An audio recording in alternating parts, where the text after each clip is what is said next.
they are to open us in the word of prayer. Let us pray. Panginoon Diyos, na dakila sa lahat, salamat Panginoon sa gabing ito na tinipon mo kami Lord God at ministry Lord God, tignan ng gawain na yung pinagkatiwala sa amin Panginoon. Magawain mo kami at pangunahan sa aming gagawin, Panginoon, sa mga pagkakasala na nagawa namin sa iyo Panginoon. Inisin mo kami Lord sa pagkakataon ito. Pagpusulan namin Lord God ay focus Panginoon sa pag-aaral ng salita. And gabayan kami Lord na ma-enjoy Panginoon ang gawain ng Bible bonding Panginoon kasama ang mga kapatiran ko dito. Si Pastor Panginoon, pangunahan mo kami sa aming gagawin. Hilid mo kami Panginoon at gabayan ang bigyan ng karunungan Panginoon ang bawat isa. Higit sa lahat Lord, si Pastor Ogie Lord God na gamitin mo upang ituro Panginoon ang katotohanan ng salita ng Lord. Naway Panginoon, nata mo bawat isa kahit panahon na dito ang klima Panginoon, nakakapag-ministry pa rin kami Lord. Maraming salamat po. Ikaw ang maluwalhati, hindi ang sino man. Ito ang aming samot panalangin sa pangalan ni Jesus. Amen.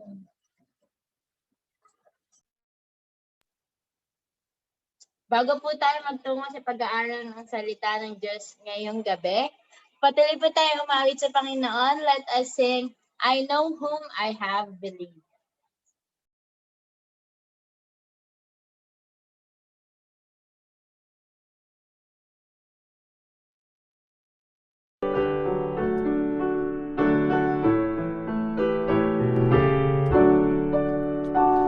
I know not why God's wondrous grace to me He has made known, nor why unworthy Christ in love redeemed me for His own.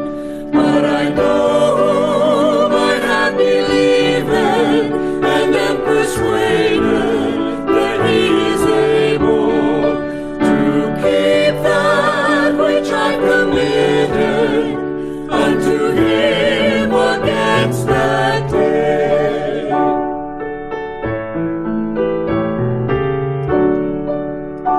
I know not how this saving faith to me He did impart, nor how believing in His word brought peace within my heart. But I know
Opo, tawagin natin si Pastor Oji po para sa pag-aaral po natin ngayong gabi. Hello. Sige. A disciple maker is one who is equipped to teach his disciples. Okay. Now, paano natin masasabi kung equipped na tayo talaga para magturo tayo ng ating mga disciple? Ito ang ginagawa natin, ang tawag dito is equipping. This is an equipping ministry. Now, halimbawa, ikaw, paano mo masasabi sa sarili mo na equip ka na to teach a disciple?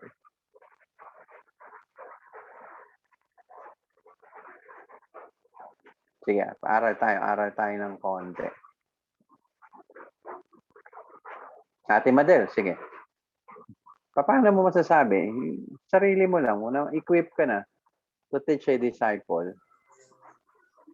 Ano po, na kapag napag-aralan ko na po yung ng gusto yung salita ng Diyos, and ganoon din po kapag naintindihan ko na po kung ano talaga yung pinag-aaralan ko.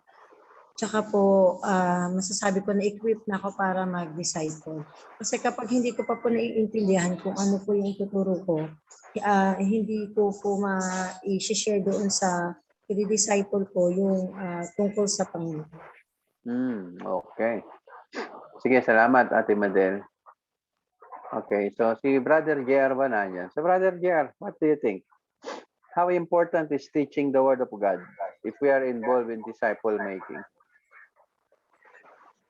Start ulit nga po. Pakibasa mo na lang yung question yan, sa number 8. The word teaching means to learn the instruction. Question. How important is teaching the word of God if we are involved in disciple making? Ito po yung napaka-importante po kasi nito kasi yun po yung ituturo natin, yun yung kailangan nating malaman. Kaya ito yung pinaka-importante sa lahat. Yung word of God. Kasi yung gagawin natin, hindi labas sa kanyang salita, doon lang nakapaloob lahat ng ating gagawin. Kaya napakahalaga talaga ng word of God yung tuturo natin sa disciple natin. Hindi lalabas sa pag-disciple mo. Hindi tayo magtuturo ng hindi salita ng Diyos. Hindi natin pwede ituro yung kailangan lahat. Galing sa salita ng Diyos, Bible authority. Okay, thank you. Tanongin naman natin si Faithful. Faithful 2. Kita ko, ang ganda, may bangs siyang, may konti siyang bangs niya. Sige. Good evening, Val. Sige, ikaw. Ano yung sagot mo dyan sa question na yan? Siguro ba tanong dito is how important is teaching the Word of God if we are involved in disciple making. Tuturo natin yung mga disciple natin. Paano sila matututo kung hindi natin tuturuan. Kaya talagang, kung isa ka ng disciple is natututo ka na talagang i-preach talaga, or i-teach yung mga will of God, yung mga important na kailangan nilang gawin sa pagiging isang disciple po. Okay, thank you. Sino pa may ibang sagot? Tingnan niyo yung Matthew 28, verse 20. Sino gusto magbasa ng verse 20? Matthew 28.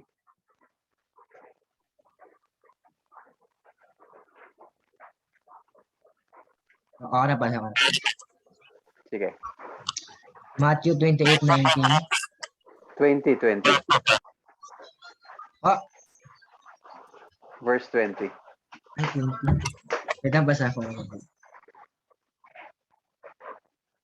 Bakit may 19 ka? Wala kang 20.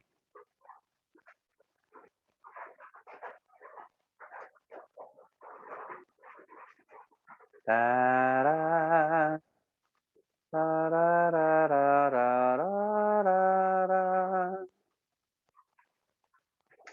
Nawala na yung kausap natin. Yan, bumalik. Ang pagbabalik. Kumapal yung bangs.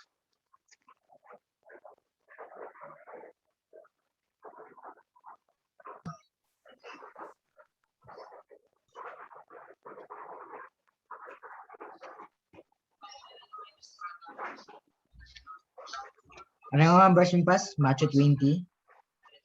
28. 28. Andito pala. Matthew 28:19 pass, no? 20. 20. So, para naglolokohan tayo, brada.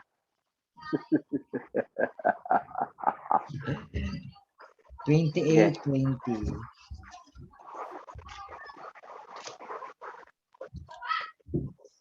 28:20. Teaching them to observe all that I have commanded to you. And behold, I am with you always to the end of the age. Okay. Sige. Now, ano yung naintindihan natin dun sa verse 20? Ano daw yung ituturo natin? Observe first. Yes, eksakto. Now, ano yung idea ng observe? Sino sa inyo nag-physics or nag-chemistry? Na ano ang kahalagahan ng observation? Ano ang ginagawa natin pag nasa observation tayo? Shirley, ikaw. Estudyante ka, di ba? Observation, di ba?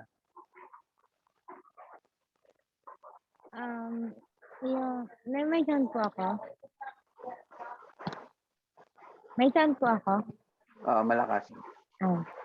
Kapag sa observation po kasi, from the start, titignan mo siya kung ano yung magiging reaction ng isang bagay. Kapag Yun. inad mo yung mga chemicals, ganun po, until the end, kung ano yung magiging result po. Okay. Doon sa verse, ano yung sinasabi ng verse, Shirley? Teaching them. Teaching them to observe all I have commanded you. So, ano yung pinapa-observe? Yung ano po, yung kinocommand sa atin ng Panginoon. So, ano yung ibig sabihin ng observance? Through instruction po, tuturo. Turo ba? Yung teaching ang pagtuturo eh. Di ba? Intindihin natin uli yung verse 3 kasi maraming hindi nakakaintindi masyado niyan eh.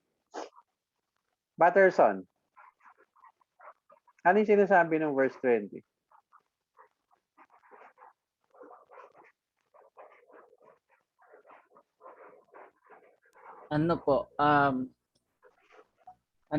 Parang turuan po sila na, pagkakaintindi ko lang po, turuan po sila based po dun sa sa sinasabi, sa utos niya po. So, ano yung idea dun sa observe? Sa word na observe? It is just listening lang ba yan? Or paano ka ba nag-observe? Teaching them to observe. Hindi natin mabuti. Ano yung sinasabi niya ng Panginoon? All that I have commanded you. Bigyan ko isang example. The observance of the Sabbath day. Sabi, teaching them to observe the Sabbath day. Example, Ano ang tinuturo sa'yo? Kung paano?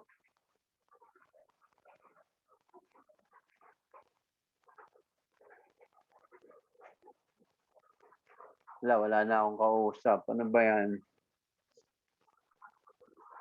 Gusto ko maunawanin yung verse.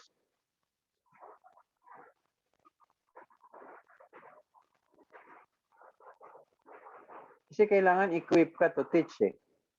Saan tuturo mo? Ano ba yung pinapaganap dyan ng Panginoon? Teaching them to observe. Ano ibig sabihin ng observe? Magtuturo ka lang ba dyan? O ano bang ituturo mo?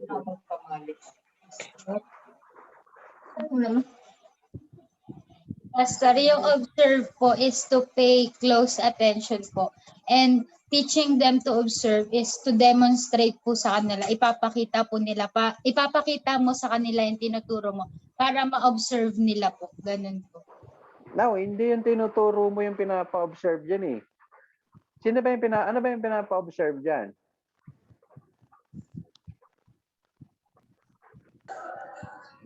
Yung kinuman po ng Panginoon. Yeah. So what are those?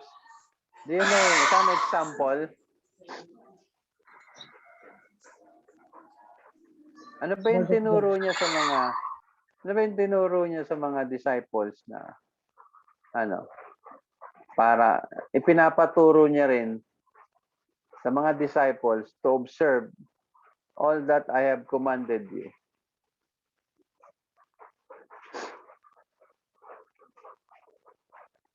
Is it just careful attention, giving careful attention? Ano ba yung ituro ninyo sa kanila to observe all that I have commanded you? So in equipping, napakahalaga na naiintindihan natin ito. Kasi ito nga yung support doon sa command na verb, which is to make disciple. So, as you make disciple, sabi diyan, teach them to observe all things that I have commanded you. So, gusto ko lang maintindihan natin. Ano ba yung idea ng observe diyan? Kasi ang pinapaturo diyan is for them to observe all things that I have commanded you. Ano ba yung idea ng observe? Tama? Makikinig ka lang ba and Pastor. pay careful attention? Paano ba? Sige, go, Pastor, go. ang ibig po kasi sabihin ng observe, Yes. to conform one's action or practice to. Ibig sabihin po, kung ano To po yung conform, maganda yan. Okay? To conform one's action. action or practice to. Ibig sabihin po, yung mga tinuturo po sa atin ng Panginoon, dapat pinapractice natin, ina-apply natin into action. So in short, pakibasa yung nasa baba. The word, nandiyan sa baba, pakibasa. The word teaching. The word teaching means to learn by instructions, and the purpose of teaching is obedience. Ibig sabihin po, susundin natin. Kaya may observance, di ba? Opo. For example, the observance of Holy Week. Yun ba ginagawa natin pag may observance ng Holy Week?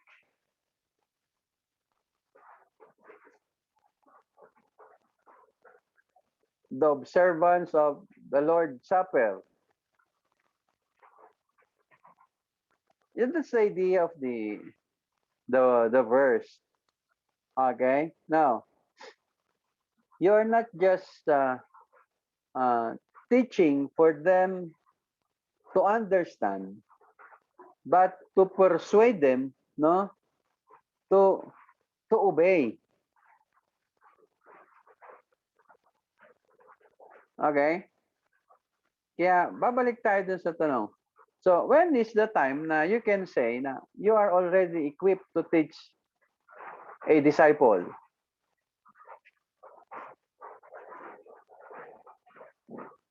Pag ikaw po mismo sa sarili mo, Okay. pinapractice mo or ginagawa mo kung ano yung napag-aralan mo dun sa mga itinuro ng Panginoon sa'yo. Okay, tama. Eksakto, malapit na tayo sa point. Okay, ano pa? Dagdagan mo, Brother JR. Ano po? Sinusunod na po natin lahat ng natutunan natin sa pag-aaral. So, therefore, the point is this. No? We are already equipped if we have the ability to teach and the ability to practice what the Lord had commanded us to teach. Kaya yung teaching diyan, kasi minsan pagdating sa teaching, tumigil na tayo dun sa idea ng teaching. So para kasi ang naging konsepto natin dun sa Great Commission, no? Pagtapos natin mag-evangelize, gagawin natin silang disciple, babautismuhan natin sila, and then tuturuan natin sila. No, ang tanong, sapat ba na tuturuan mo lang sila? Ano ba yung ituturo mo sa kanila? Kasi yung teaching dyan may object di ba? Ang tuturo mo dyan is for them to observe all the commandments of the Lord.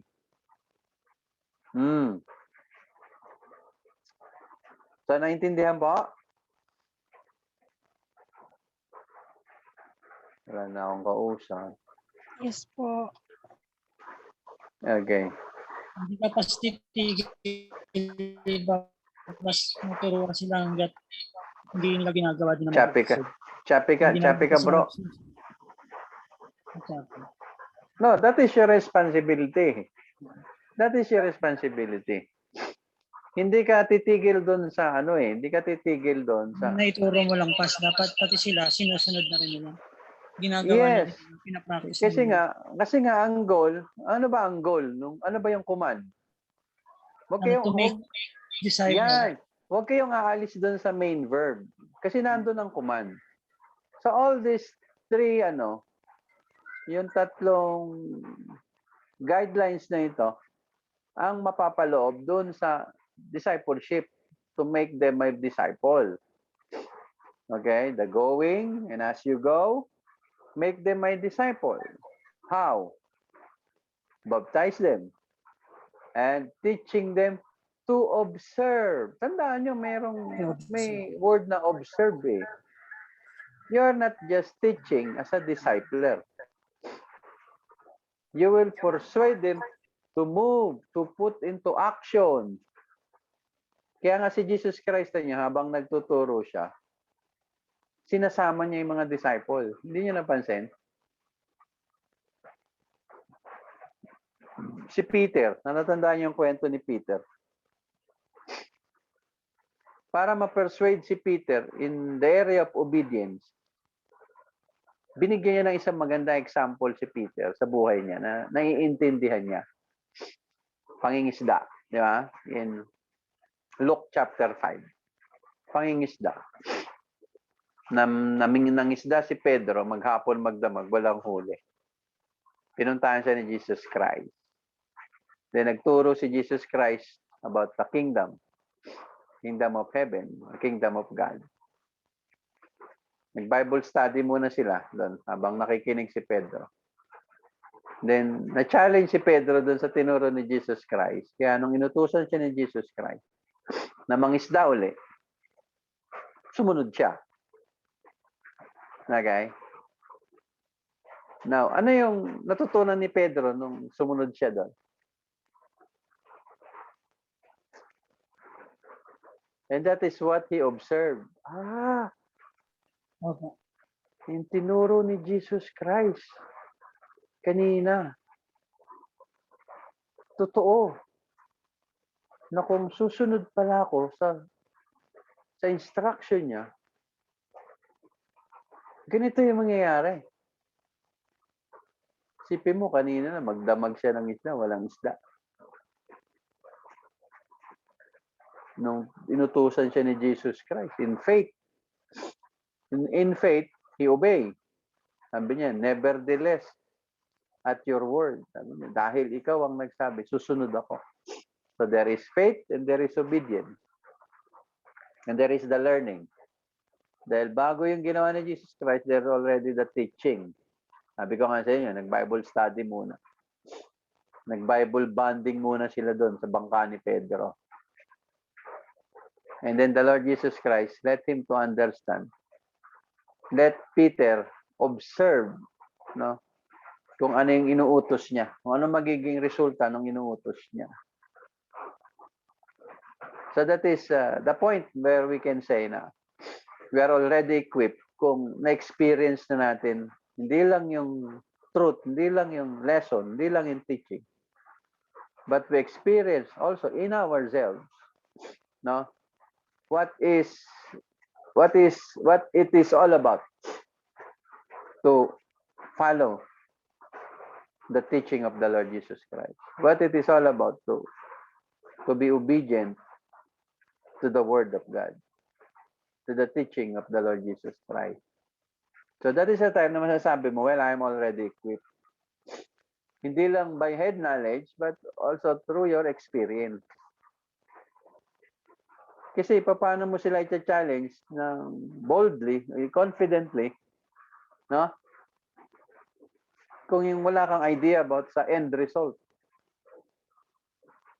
Wala kang idea doon sa pinapagawa ng Panginoon. That is disciple making is all about.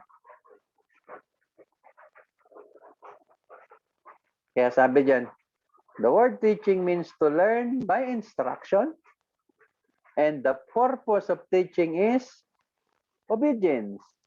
May purpose yung teaching. Don't just teach them for the sake of teaching them.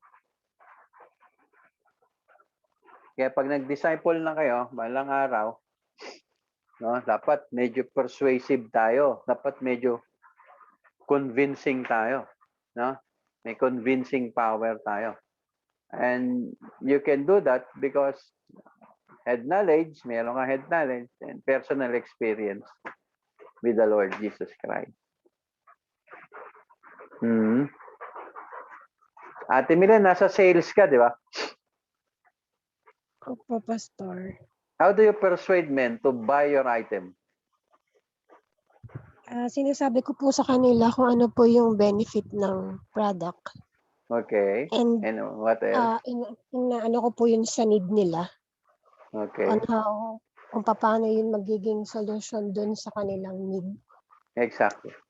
So that is how you will teach your disciples. Persuade them that this teaching will result to your obedience. And your obedience is your experience with the Lord Jesus Christ. Mahirap. Pabago do, pero may pangako. And behold, I am with you always to the end of the age. Kaya yung discipleship talagang very dapat intentional. Kasi may purpose yung pati yung teaching may purpose na? Kaya dapat doon yung makita tayo mismo ay maging equipped to teach our disciple. Okay? Nakuha yung point ng usapin? Naku, ulit ba tayo? Parang nakuha, hindi, meron bang hindi naintindihan?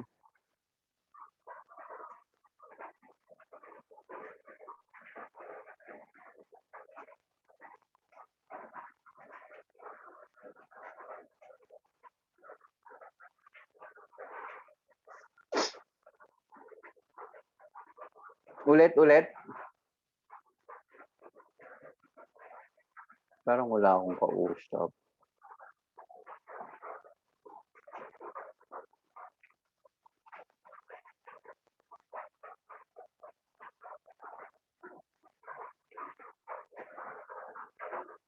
Ano na? Saan na tayo pupunta? Ayaw niya magsalita. Sige. Hindi tayo makakaalis dyan. Ayaw magsalita. Sige. So, paano natin naiintindihan ngayon yung word na equip? Sige, ate, siya.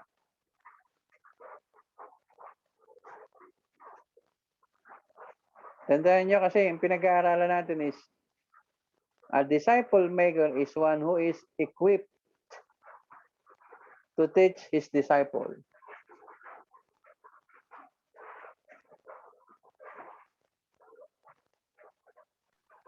Ang ibig sabihin po, based po sa pagkakaintindi ko po, Pastor, is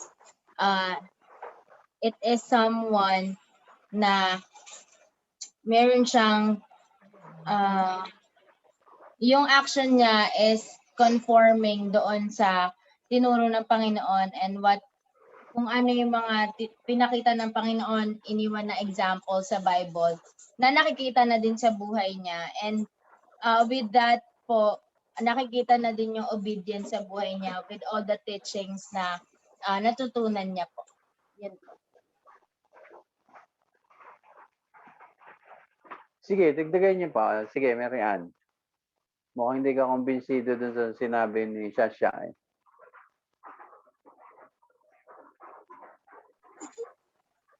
Happy face joke. Hindi, ano po, ang pagkakaintindi ko, kailangan nating Punta ka nga muna sa dictionary para makita mo yung word na equip. Sige nga. ikaw nga, wala akong cellphone. Mm. Wait lang po. Sige.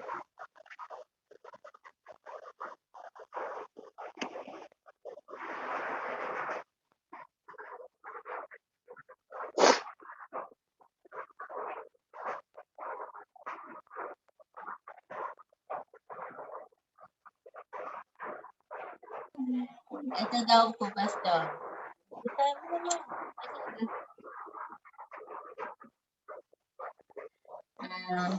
To make competent Yun, maganda. for Magandang a word. particular office or function. Competent. Equip. Mm.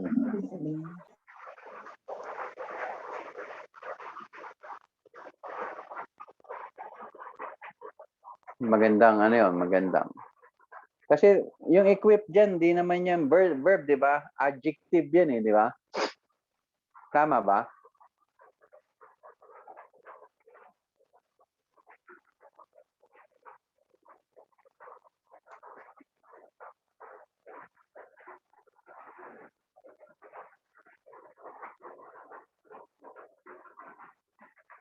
Tapos yung scope pa ng teaching them to observe all that I have commanded you. So laki ng lawak eh, no? All that I have commanded you. Sipin mo dapat competent ka doon sa area na yun. All that I have commanded you. It speak na dapat ang pag-aaralan mo dyan, yung whole counsel of God.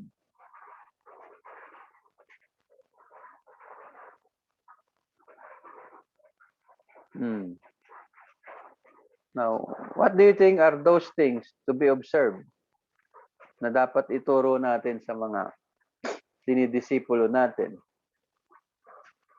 Ang dami, no? Ang dami. Now, bakit natin ito pinag-uusapan? Kasi mahirap na mahulog tayo doon sa pananaw na kapag may konti ka ng alam, ready ka nang mag-disciple. Maraming nahuhulog diyan sa pananaw, sa maling pananaw na yan. Kaya kita mo yung ibang Christian, pag matagal na mga Christian, ayaw na umattend ng Bible study kasi sabi nila, alam ko na yan eh, tapos na kami dyan eh.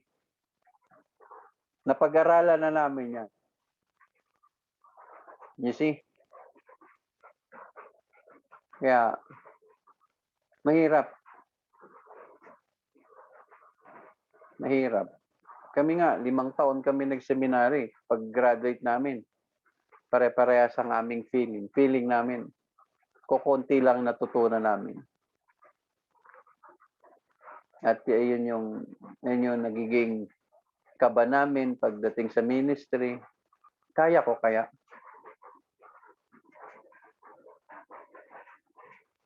Kaya ko na kaya yung mag-disciple ng tao? Kaya ko na kaya mag-ministry? Kaya, yan ang gusto ko lang kayong dalahin doon sa senaryo na dapat alam mo sa sarili mo bilang mga discipler in the future na this is all my responsibility. That this is a big responsibility in my part. No? In the area of teaching and observance. May purpose kasi yung teaching, may goal yung teaching, but that they may observe all that Jesus commanded us.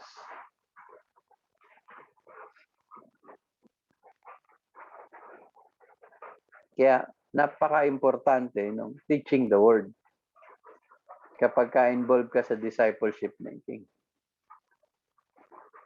Now, ang susunod na tanong dyan, paano maituturo yung word kung ikaw hindi mo yun naiintindihan?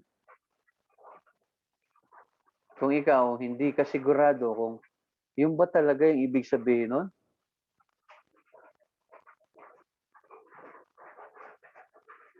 Yun ba talaga ang tinuturo ng Diyos? Now, what will be the result pagka na-observe mo na parang hindi yata ganun yun? Ano pakiramdam mo pagka may nagtuturo din? Pakiramdam mo parang hindi yata ganun.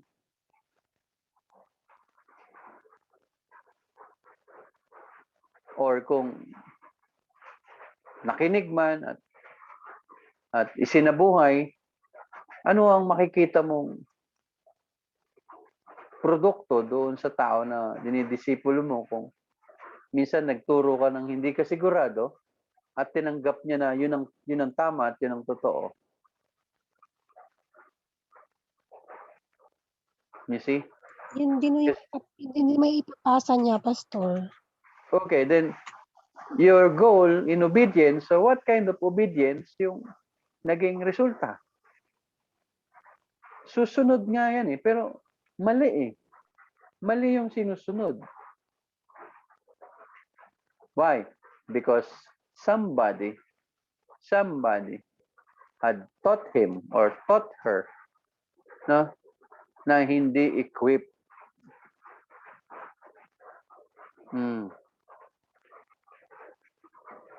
Kaya napakahalaga ng equipping ministry. If you are to become a disciple someday, please study the Word of God. Equip yourself. Tandaan nyo, ito ang ating goal. Ang title ng aralin natin is How, to make a disciple. So be very careful. Ate Milin, may na-experience ka na ba sa buhay mo, sa haba ng pagiging Kristiyano mo sa inyong church? Na minsan may nakinig ka sa isang aralin na parang imbis na maliwanagan ka, naguluhan ka. At ano ang naging epekto sa'yo? Meron na po, Pastor. Okay, ano naging epekto sa'yo? Huwag mo na banggitin kung sino. Ay, hindi na po. Oo. Siyempre po, dahil nga una-una naguluhan ka, so ang ginawa ko po, Pastor, kumbaga sa health, kumuha ka ng second opinion.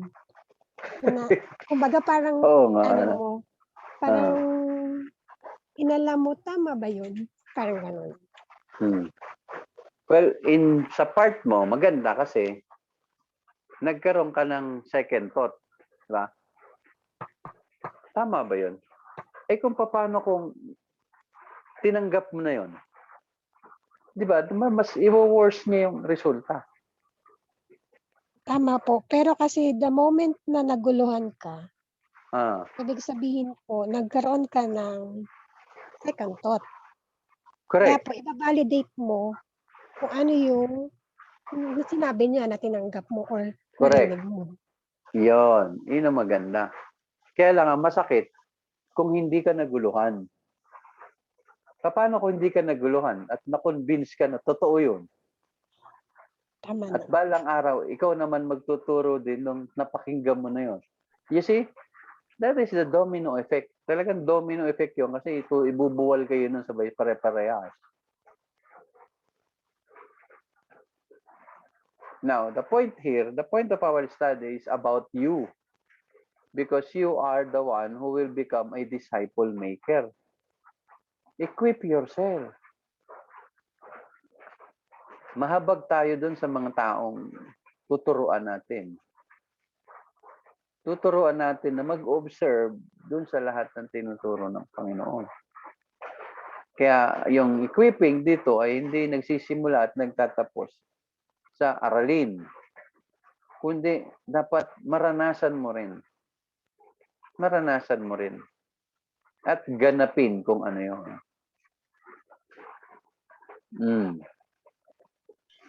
Pastor, worst din pag ano, yung naturuan mo, mas nag-aral mabuti, mas nag-observe. Tapos, ikaw yung sabihan na mali yung tinuturo mo. Mabuti. Maganda na yon, part na yon.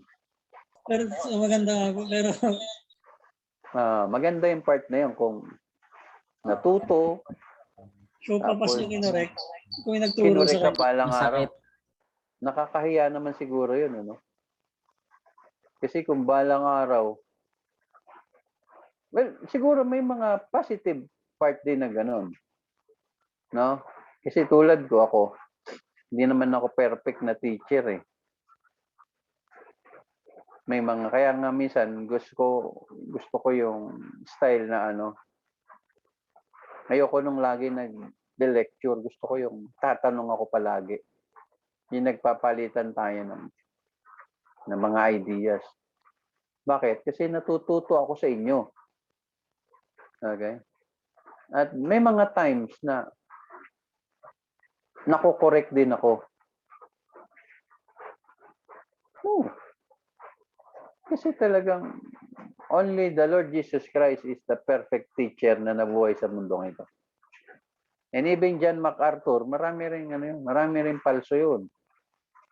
At yung mga magagaling na hinahangaan natin ng mga Bible preacher ngayon, nagkakamali din yan. Okay? Walang perfect na teacher. Pero maganda kung may pananaw na positibo. Tulad ng sinabi ni JR, ikaw nagturo, tapos balang araw, kinorek ka. Then, ako siguro, magiging approach ko dun, ganun ba? Halika, upo tayo, pag-aralan natin to.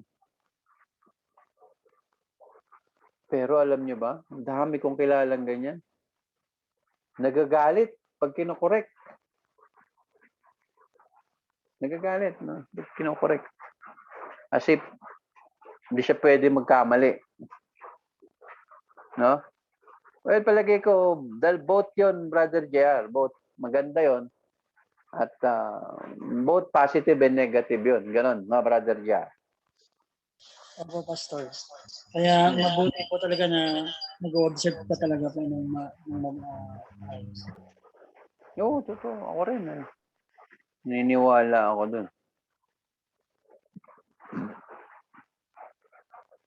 Pero ang point ng pinag-aaralan kasi natin, talagang dapat mag-equip ka. Kasi magtuturo ka eh. Ngayon, kung tamad ka mag-aral, huwag ka nang magturo. Ka na lang magturo.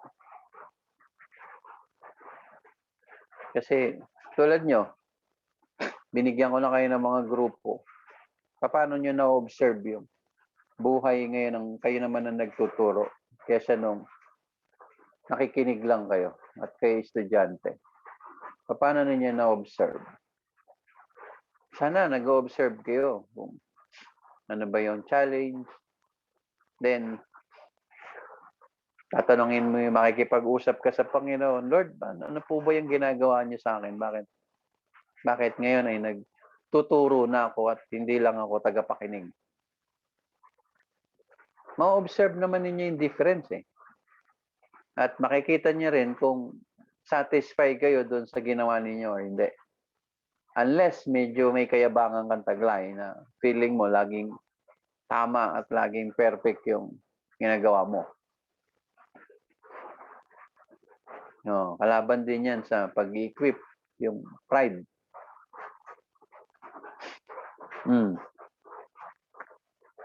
Ma-observe natin yan.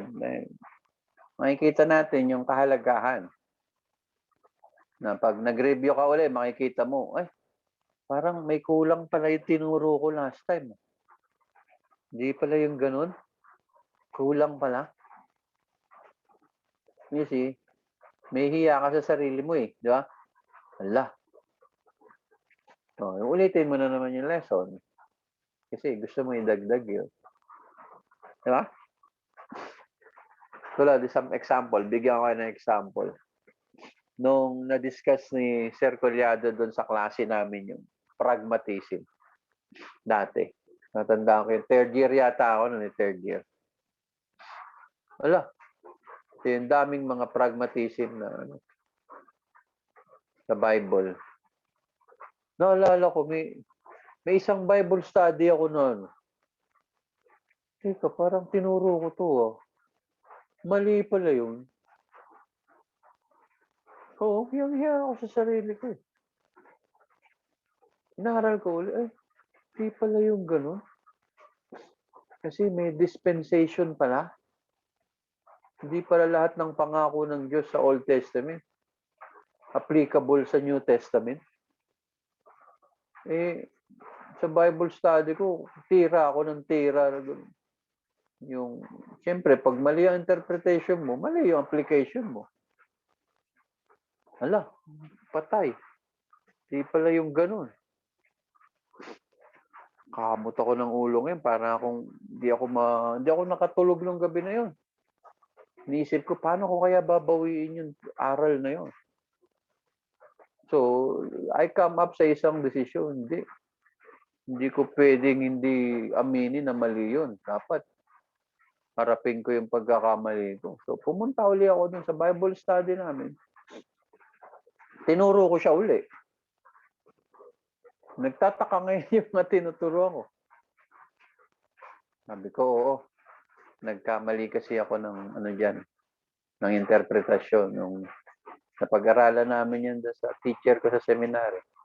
Mali pala yung tinuro ko sa inyo. Okay? Kasi importante yan eh. Mahirap pag nagtanim ka ng mali. Tutubo yan ng mali. Kaya, ang point dito, yung sarili. Ni-equip natin to the point na yung pinakamalawak na posible nating marating sa pag-aaral ng salita ng Diyos para pag nagturo tayo, sabi nga, rightly dividing the word of truth. Hindi naman tayo mapahiya sa Panginoon. No? Nakuha niyo na yung point. Kasi ang daming beses nyo nang pinag-aralan Matthew 28:19-20, di ba? Pero sana, ngayon, naiintindihan na natin. Kasi normally, pag pinipreach kasi yan sa pulpit at hindi binigyan ng emphasis, hindi maintindihan talaga. Kaya ako, mas gusto ko yung Bible study. May time tayo magpalitan ng puro-puro, no? Na nakakapag-aral ng mahusay. Okay? So, yan ang buhay ng isang disciple maker. Equip yourself para competent tayo in teaching our disciple. Naintindihan na? Wala pa rin. Nung oras na, dito pa lang tayo. Parang pumupurol yata tayo ngayon, ano? Dapat yata nag-aaral tayo palagi. Pumupurol na tayo eh. Sabi ka ng Bible, iron sharpens iron. No? Kaya dapat palaging nag-aaral talaga. Pwede na nating iwan? Naintindihan na? Ha? Okay. Wala ng tao yun sa CCFU to. Ano na yung oven toaster na lang nakikita ko rito. Yun pala. Oy, salamat naman. Nandyan si Grace. Nandyan pa. Sabi mo, dito na ako. Ganun ka, Grace. Good evening po. Yan. Okay, number 9. Deacon. Number 9, Deacon. A disciple maker is one who is modeling the fruit of the Holy Spirit before his disciples. Sige, basahin mo na. The fruit of the Holy Spirit mentioned by Paul in Galatians chapter 5, verse 22-23. Galatians chapter 5, verse 22. But the fruit of the Spirit is love, joy, peace, patience, kindness, goodness, faithfulness. 23, gentleness, self-control. Against such things there is no law. The different virtues are called fruit of the Holy Spirit because they can be produced in a Christian's life in the power of the Holy Spirit. Question: how important is exemplifying the fruit of the Holy Spirit if you are involved in disciple making? Oh, ano ang sagot mo doon?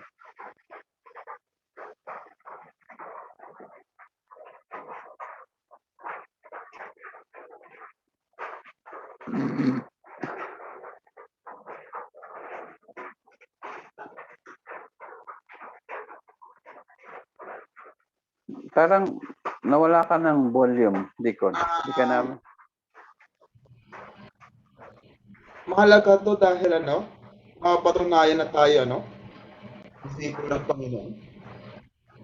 Na tayo nasa Okay. Madel, ikaw.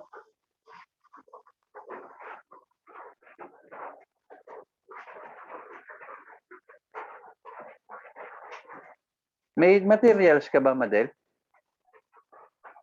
Pinitsuran po. Kasi andito ako sa Bacoor eh. Ano ka ba? Ano yan? Eskwelahan ba yan? Oh, sige. Kaaral ka? Hindi. Pumapasok po ulit. Dito Ikaw? po. Opo. Hindi sa trabaho po. Trabaho. Nag-stay po kami. Bali, dito kami nag-stay sa school. Pinakwarto namin. Magte-teacher ka na? Sa NHA pa rin po. Oh, sige. Kala ko pinurso mo na yung course mo eh. Sige. Para sa'yo.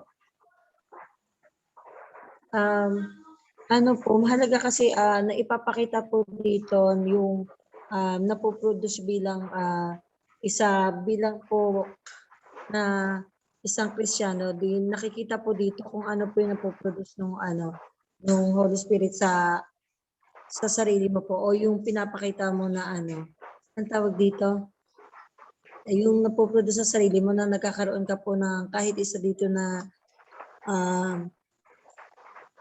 fruit kasi hindi naman po 'di ba sa lahat ng tao meron yun, pero dapat po nakikita sa iyo bilang isang Christian o Kristiyano na meron kang kahit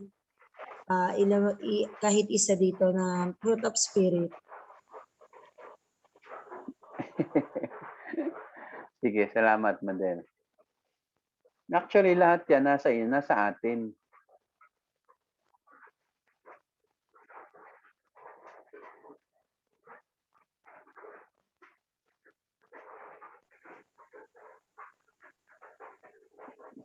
Ano ba ang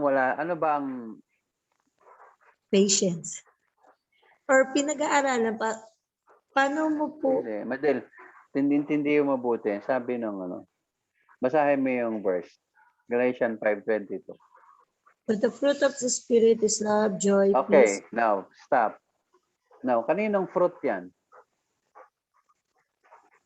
Sa po? But the Kaninong fruit yan, fruit Madel? of the Spirit, Kanino nga yung galing fruit? po sa Panginoon. Galing po sa Panginoon. At sinong Panginoon? Si Kaninong Kristo. fruit yan? Ito po yung magiging Sige, sagutin mo lang yung tanong ko. Kaninong fruit yan? galing po sa Holy Spirit po. Holy Galing po Spirit. Holy Spirit, di ba? Fruit mo ba yan? Hindi. Now, nasan yung Holy Spirit? nasa atin na po.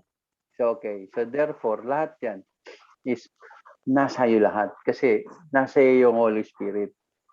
So, yung iba po ba kasi doon po ako may question din po. Ano? Kailangan po bang practicein yun or talagang lalabas po yun sa sarili mo? Now, pakita mo yung title natin. Sige, basahin mo ulit yung title natin, number 9. A disciple maker is one who is modeling the fruit of the Holy Spirit before his disciple. Ano daw yung pinapagawa sa disciple maker? Kailangan po ikaw yung maging model ka Paano ba ibig sabihin ng model? Ikaw, mahilig ka magpo-posting. Eh. Ano ba ibig sabihin ng Kailangan po modeling? na nakikita sa iyo ng disciple yung mga katangian na ito.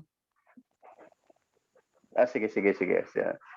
Ano ba ang ginagawa ng isang model? Glacy, ikaw ba? Ano ba ginagawa ng isang model? Nagkilala ba kayo model? Yes. Model to be a role leader. Okay, thank you. Ikaw yung huwaran. Nakakita ka na ba ng model?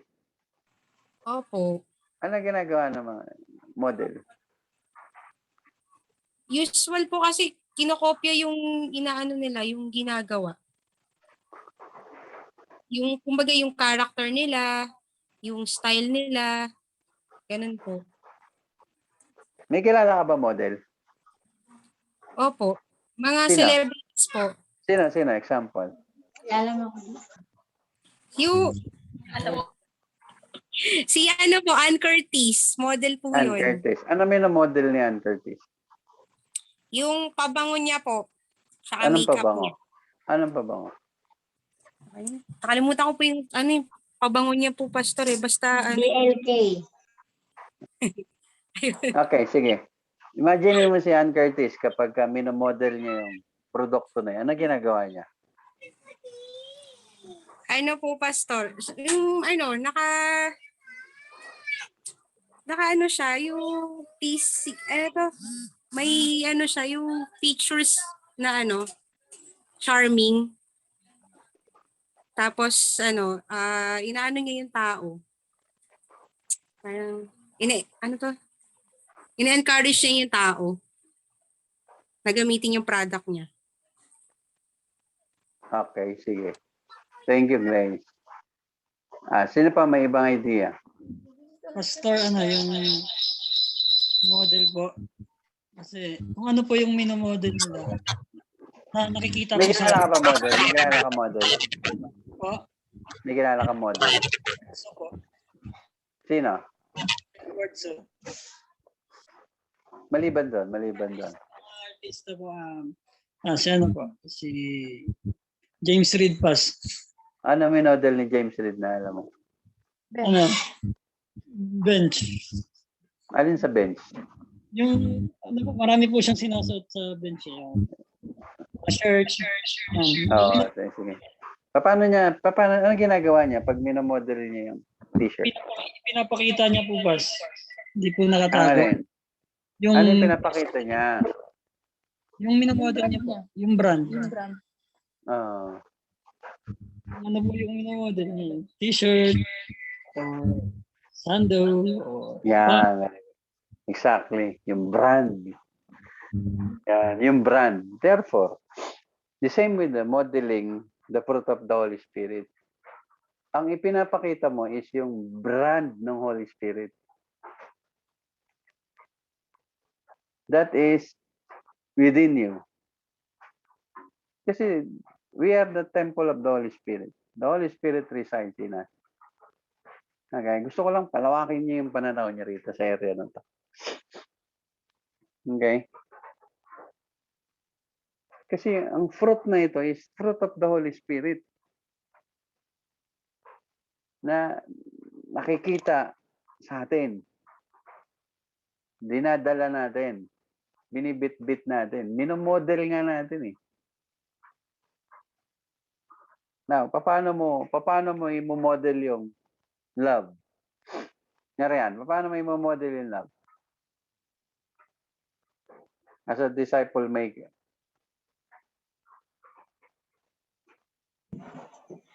Yung alimbawa po, yung sa pagtulong, sa true giving, ganun po. Maraming paraan, no? Apo. Okay. Yung joy. Patterson, paano yung model yung joy? Joy. Isang patak, kaya isang katutak. Ganon? Mahilig magugas ng plato si June. Yeah, kasi yung tanong, no? How important is exemplifying the fruit of the Holy Spirit if we are involved in disciple making.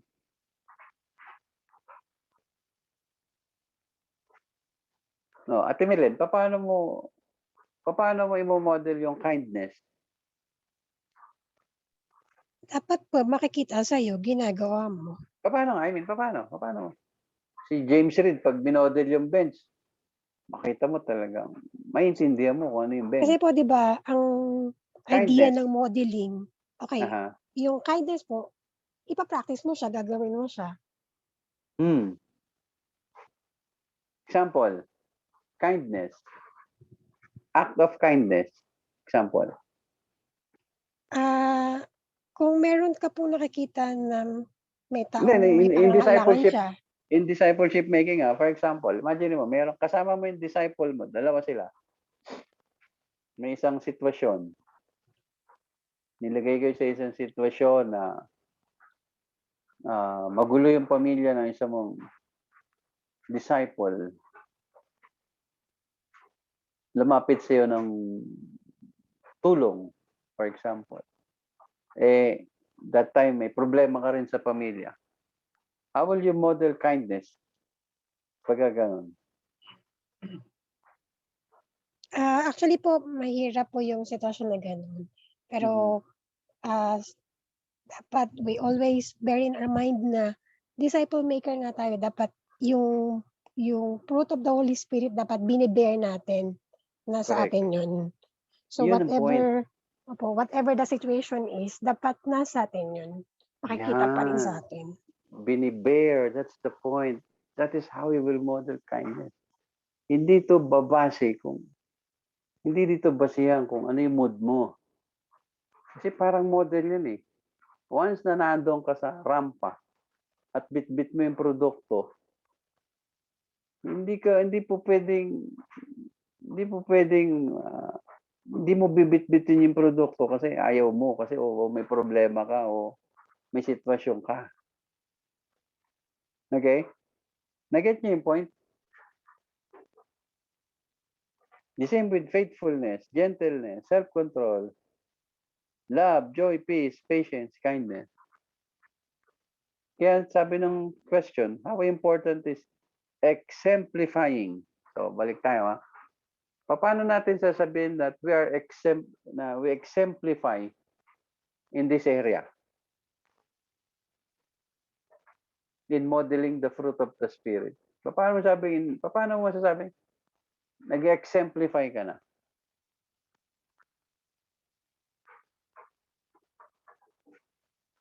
Ikaw sa sarili mo, ini-illustrate mo na. Ini-illustrate mo na. Kasi, paano ko ini-illustrate din ng iba yan? Ang point is exemplifying. Ano ba yung idea ng exemplifying? Give an example po. Giving an example. Exemplifying. Oh. Pagka sa eskwelahan, no? Pag nag-excel ka sa isang bagay, ano ibig sabihin? Ibig sabihin po, on top of it. Ako baga, on top ka dun. Correct. It's not just a normal bearing, but you have to excel. Nag-get niyo yung point? You have to excel. That is how we model the fruit of the Spirit.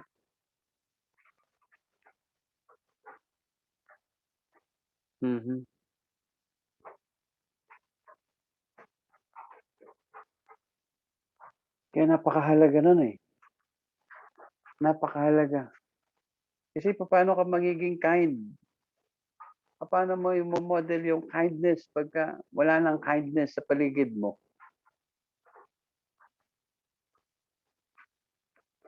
Paano mo i-model yung love kung wala nang love sa paligid mo?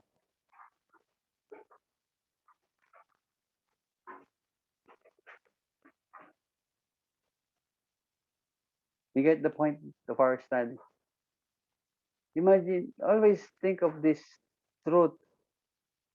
You're in the business of molding people.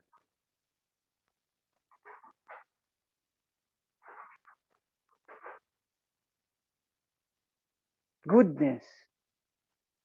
Paano kung wala nang magandang nangyayari, wala nang mabuting nangyayari sa paligid mo? How will you exemplify goodness?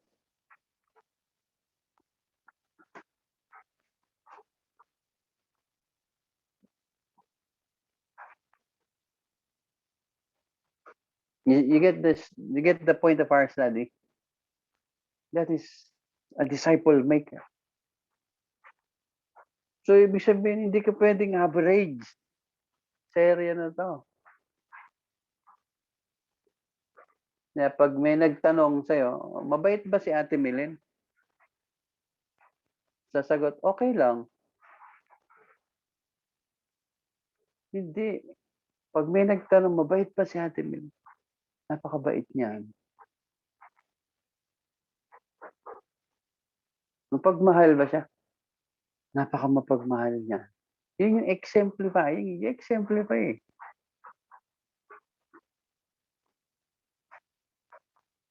Mabait ba si Deacon? Sobrang bait niyan.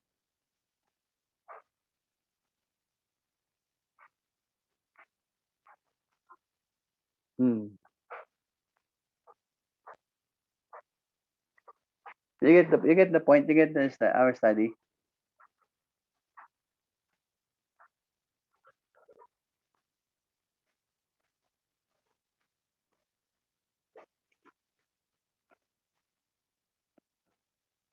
Wala na namang nagsasalita. No oras na Pastor, dalawa. Yes. Pastor, naiintindihan naman po namin yung pinag-aaralan natin. Kaya Okay. lang hindi kami masyadong makasagot kasi po ninanamnam namin tsaka ina-assess namin yung sarili namin. Actually, yun ang feeling ko. I guess yun din Okay. po yung nararamdaman ng mga tao dito sa group. Talaga? Well, that's good. Pero sagot din kayo pag kami nagtatanong. Naghirap naman. Kasalita ako mag-isa rin. Pasensya na po. Kasi ako, pag hindi naintindihan, hindi ko talaga ito iiwanan. Kasi kailan ko na naman ulit ito babalikan eh. Sayang yung panahon eh. No? Gusto ko lang pigain natin ang gusto yung pinag-aaralan natin. Kasi ang pinag-uusapan dito tayo eh. I'm not even perfect in this area. We are both learning pag nag-aaral tayo. Okay? Kaya tama lang yung may realization tayo. We pause for a moment and think. Actually, that's the exact idea of the method of teaching. Kasi ayoko nung bibigay sa inyo, mag-isip din kayo. Para mas maintindihan. Bakit? Kasi ituturo mo rin yan eh. Naget niyo yung point? Kasi pagka para tayo ang high school ulit mag-aral, baka dumating yung point na natapos ko itong materials, I'm not even confident na naintindihan natin, pinag-aralan natin. Kasi ang tanong is, how important is exemplifying?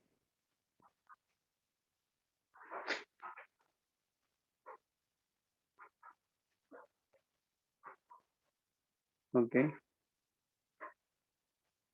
Actually po, napaka-importante niya talaga, Pastor.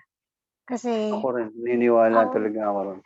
kasi di po, tayo nagre-represent tayo kay Jesus Christ eh. And yung purpose natin or yung goal natin is to make duplicate, di po. Yung teacher, yung great teacher, Jesus Christ himself.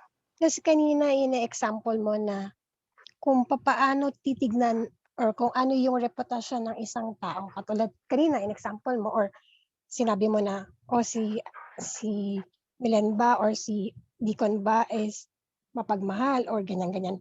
Kumbaga parang nagiging ano po ngayon na bilang disciple maker, ibig sabihin lahat nitong virtue na to or lahat nitong fruit ng Holy Spirit na nasa isang disciple maker dapat.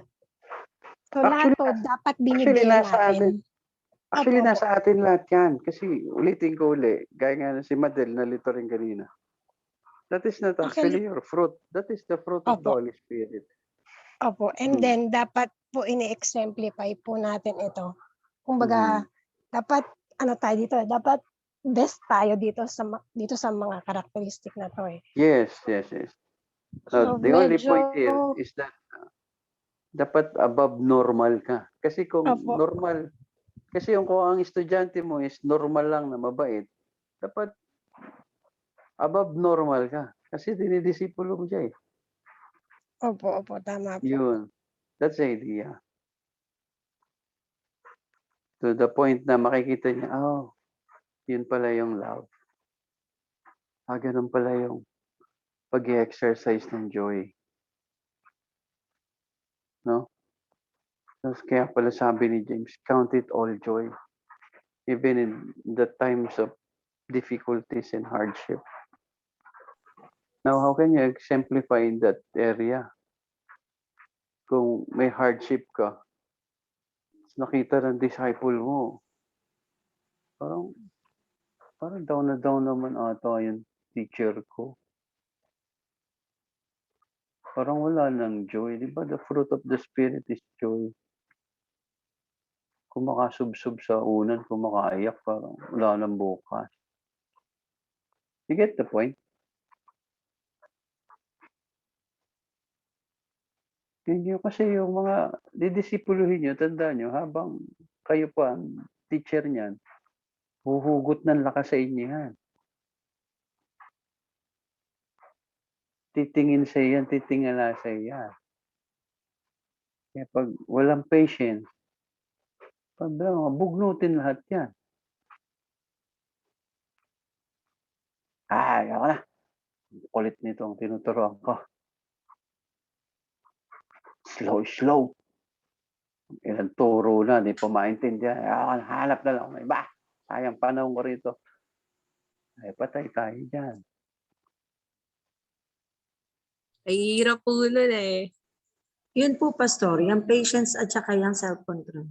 Kasi dyan ako medyo na ano. Hinihingi yan sa Holy Spirit, madali. Kasi that is not your fruit. So, but you have to bear that fruit kasi that is the fruit of the Holy Spirit. And ipapractice ko po siya every day in my life na maging Yes, patient. yun yung mamasterin mo. Bakit nakakayanan mo? Kasi hindi mo naman fruit ng Holy Spirit eh. And by the riches of His grace, He can do that to you. But you have to do your part. You have to master it. Kung impatient ka, then master patience. Kasi magtuturo ka ng patience, tapos impatient ka.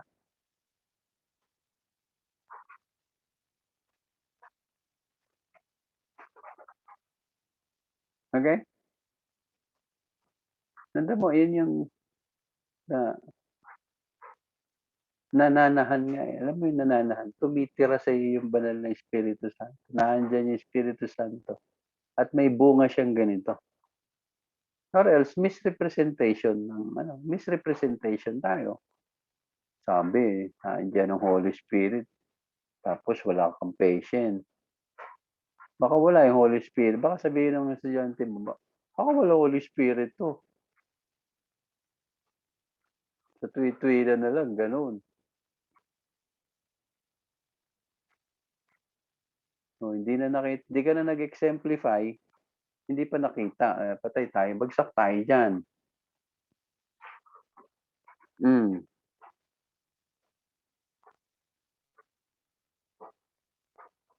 Okay?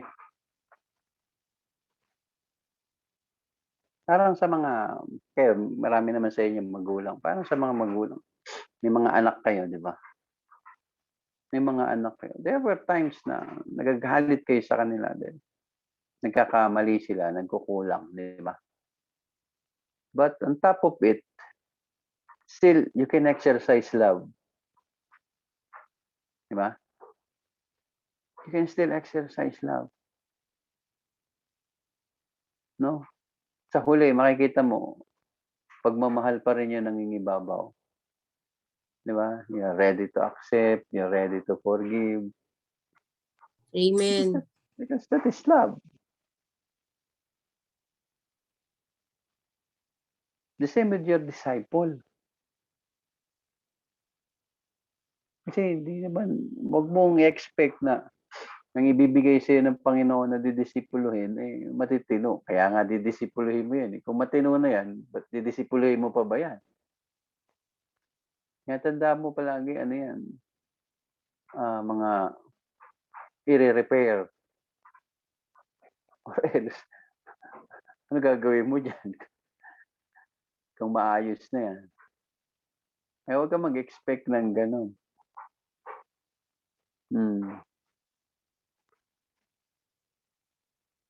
Okay, nakuha yung aralin.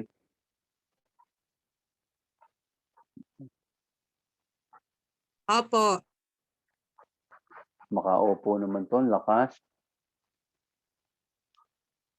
Nakaka-relate po. Okay, salamat. Pero sana hindi lang nakaka-relate. Sana naiintindihan talaga. Amen. Na? Ay, naiintindihan po pala, naiintindihan. Oo. Kasi it is the making of us.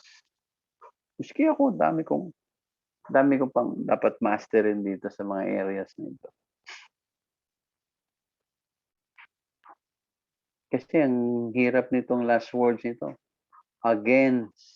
Against such things, there is no law. Wala na daw pag-uusapan. Wala daw pag-uusapan. In contrary to all these virtues, wala nang dapat pag-usapan. Sabihin, mababaliwala lahat. Ang hirap, ang bigat. Pero, ang tagal mo nang, minsan may memory verse mo pa ito eh. No, pero how do you understand this? Yun yung malaking factor sa Bible study. Kakaroon ka ng malawak na pananaw doon sa aralin. At pag nagturo ka sang araw, ang aking panalangin, hindi sila maguguluhan. Kung hindi, maliliwanagan. Okay? O siya. Naubos yung oras natin sa dalawang usaping ito. 3 pala. O, 2 nga. Now, sige, let's talk about your lesson learned. Madel, sige, ikaw mag-una, Madel.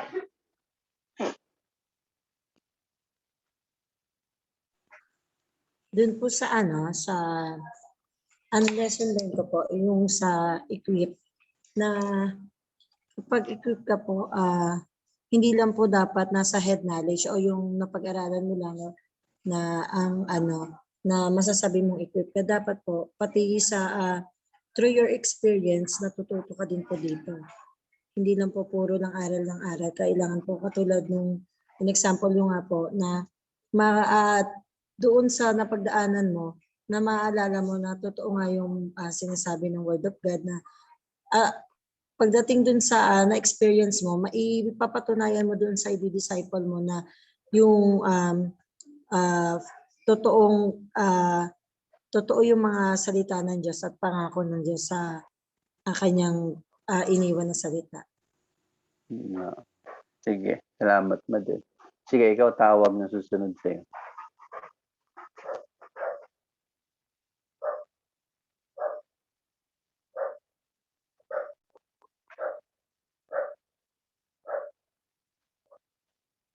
Wala kang volume, Madel. Ate Glaze. Ate Glaze. Sa akin po, yung modeling. Lesson learned po. Actually, hindi ko alam yung lesson learned. Kasi, ang totoo po niyan, napakahirap po kasi yung application ng patience.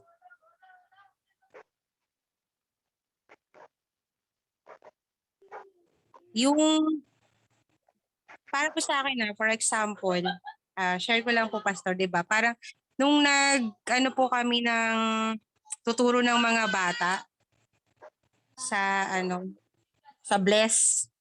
So since sa site 'yon,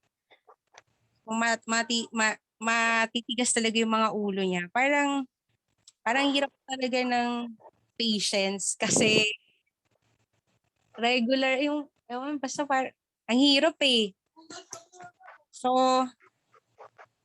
dito po dun natutunan ko na kailangan i-exercise mo fully. 'Di ba? Kasi since equip ka nga, kailangan through hindi lang basta siya na learning, but you have to do it kasi learning is also experiencing eh. So, para maging model ka, ayun na lang brand. For example, patience. Exercise mo.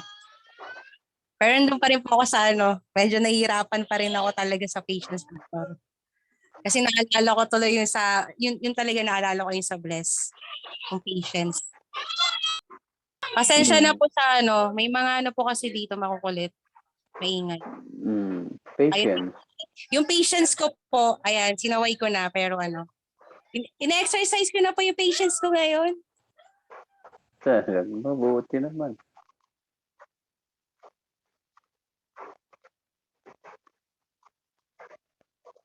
Okay, sige, naputol na yata. Sige. Okay na po yun, Pastor. Okay, sige. Dun sa... Patience ko po, ina-exercise ko eh.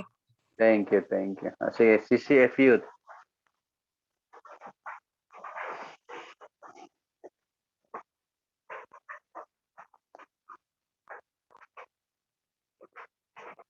Ayun po, yung lesson learned ko po is yung equip po dahil po na malalaman natin sa sarili natin na equip na tayo kung kung may may ability na tayo to teach His word po. At kung inaaral natin yung mga salita niya, ayun, doon natin malalaman na equip na tayo to teach His disciples po. And din po na sa modeling po ng fruit of the Holy Spirit na kailangan ma-exercise natin yun kasi yung fruit ng Holy Spirit nasa atin na yun dahil nga nasa sa atin na yung banal na espiritu, pero hindi pa natin masyadong na-exercise yung mga na yun eh, yung mga fruit na yun dahil minsan nag-fail pa tayo na gawin yon. Kaya kailangan nating ma-exercise yun kasi as disciple maker kailangan ma-exemplify natin yun sa sa mga magiging sa mga i-disciple natin po. Okay, thank you. Or else, di sila maniniwala na may Holy Spirit ka, no? Tama. Sino ba?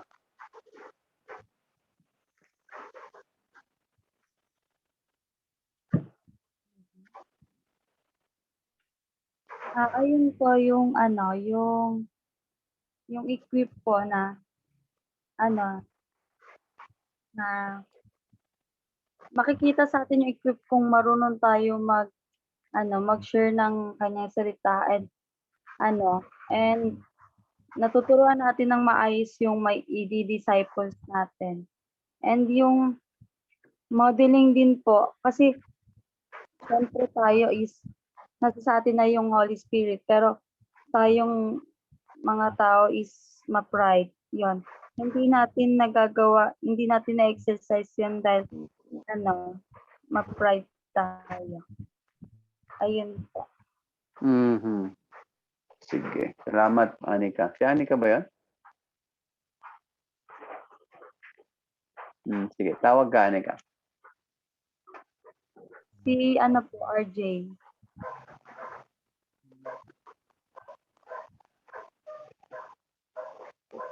RJ. Wala na ata si RJ. Good evening po, dyan pala. Bas. Ay, good evening, Jay. Yun po is bago na po ng lesson ni Pastor. Best lesson natin, discipleship talaga. Tama nga sinabi ni Ate Milen, talagang ginanam po natin yung yung lesson natin, Bas. Kaya hindi tayo basta-basta nakakasagot eh.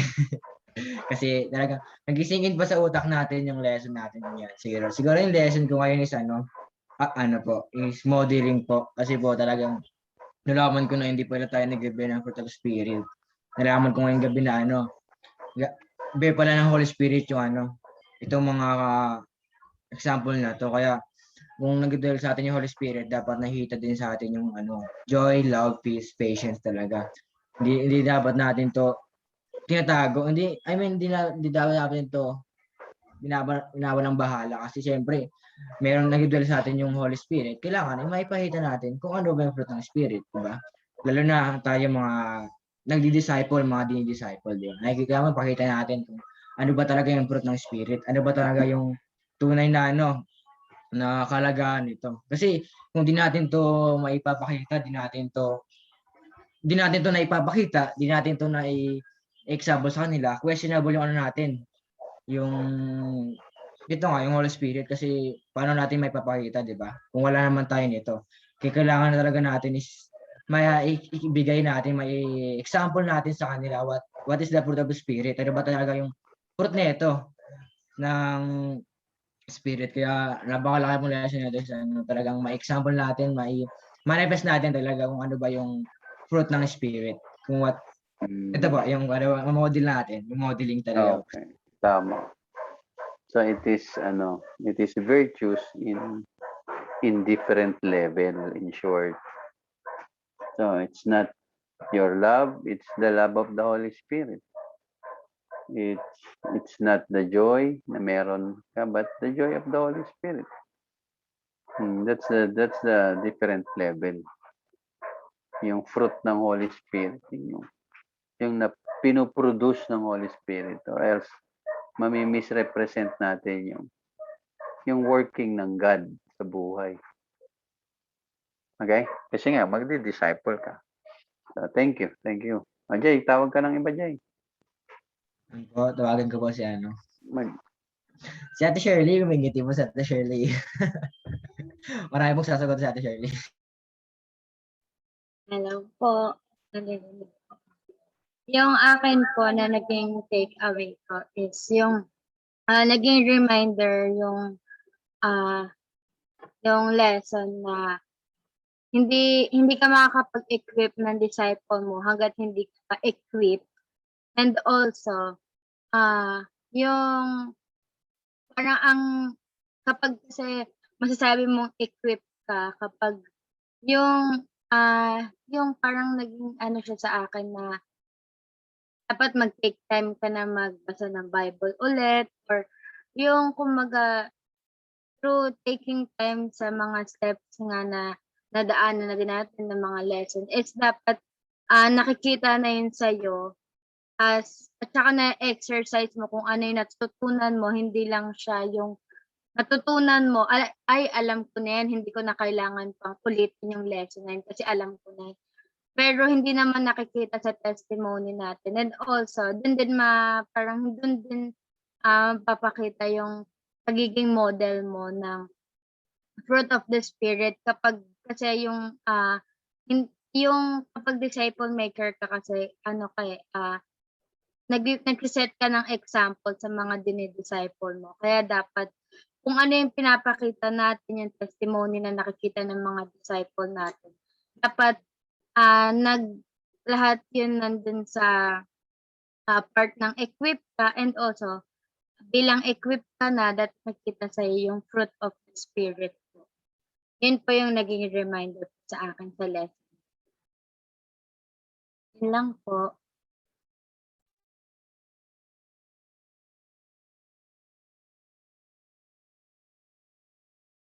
Next. Si Patterson po, nakangiti. Sa akin po yung siguro po Parehas naman po. May natutunan din, parehas po akong may natutunan sa equip and modeling. And yung pinaka naging napulot kong aral is kailangan kasi talaga magsisimula sa iyo para magkaroon ka ng disciple, and kailangan mas kumbaga yung salitang hands-on ka doon sa dinidisciple mo. And mag-uumpisa muna yon sa pag-aayos mo sa sarili mo, kasi kailangan makita ka as a model na pag nakita ka kasi ng dinidisciple mo na nasa iyo lahat ng ng love, joy, peace, patience, kindness, kung lahat yun nakita sa iyo, mas makikita niya na ayun yung kasi kapag yung nagdi-disciple sa iyo, mas nakikita mo sa kanya na kung ano yung ginagawa niya, yun yung tama. Kaya lahat ng i-act mo as nagdi-disciple, iti-take niya yun na ganun yung tamang gawin. Kaya dapat lahat ng gagawin mo kapag magdi-disciple tayo, kailangan yung naayon sa utos, and karapat dapat na yung gayahan yung nasa tama po, para yung dinidisciple mo gawin din niya yun and i-apply niya, para pag siya naman yung magdi-disciple, ganun din po yung gagawin niya, kasi yun yung magiging guide niya para makita niya yung tama at mali. Next Thank po you. sa akin si Tita Mayam po.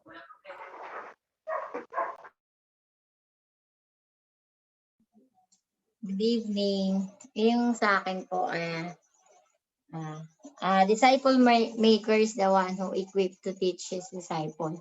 Yun nga, kinakailangan din nating tulungan yung sarili natin to equip, para, kasi yun nga, yung parang reminder na, yun nga, yung konting, halimbawa, hindi mo masyadong pinag-aralan yung ituturo mo dun sa disciple mo. Parang, nagturo ka na ng mali, manganganak nga na siya ng mali. So, dapat reminder yun sa akin na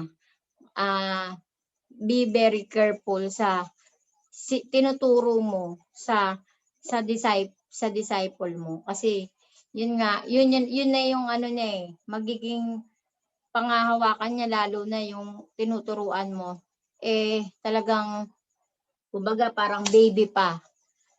Kaya ma-absorb niya lahat ng ituturo mo sa kanya. So kung nagturo ka ng mali, yun na yung mapanghahawakan niya. Ganon din yun nga na kapag equip ka na to teach, malalaman mo na, magagawa mo na din yung maging model na rin ng fruit of the spirit, kasi nga alam mo na kumbaga equip ka na dapat ganito yung dapat yung halimbawa nga sa dinidisciple mo, dapat makikita sa'yo na yung fruit of the spirit, makikita sa'yo. Kasi nga, sa example na meron nga siyang pinagdadaanan, paano mo maipapakita sa kanya as ikaw yung discipler na kailangan niya ng tulong, tapos ikaw, sige, kailangan din kasi suportahan din natin yung ating mga dinidisciple, hindi lang spiritually, dapat emotionally and physically. Kasi hindi naman puro spiritual yung kailangan ng discipler natin minsan. Minsan kailangan din nila ng advice, ng ano bang gagawin ko pag ganito yung ganyan. Ang ibibigay nating advice, syempre yung sinasabi din ng Panginoon, hindi yung mga worldly na advice.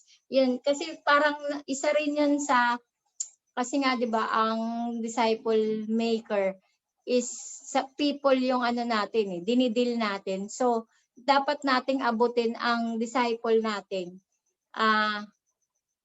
sa lahat ng aspect para makuha natin yung loob nila na makinig, makuha natin yung attention nila na makinig sa atin. Dapat nakikita sa atin yung fruit of the spirit, hindi lang nakikita, dapat ginagawa natin sa kanila na example na ay ganito yung ginawa niya. So, kailangan ko rin practicein yung ganong gawain. Ayun po.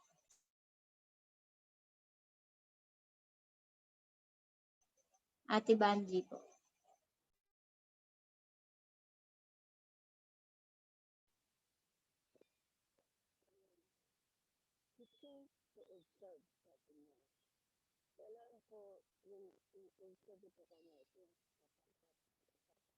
Ate Banji, mahina ka po. Let's pray. Purihin ka, dakilang Diyos, sa patuloy niyo, Lord, na pagtuturo sa amin sa inyong patuloy na pangungusap, Panginoon. Gamit ang iyong mga salita.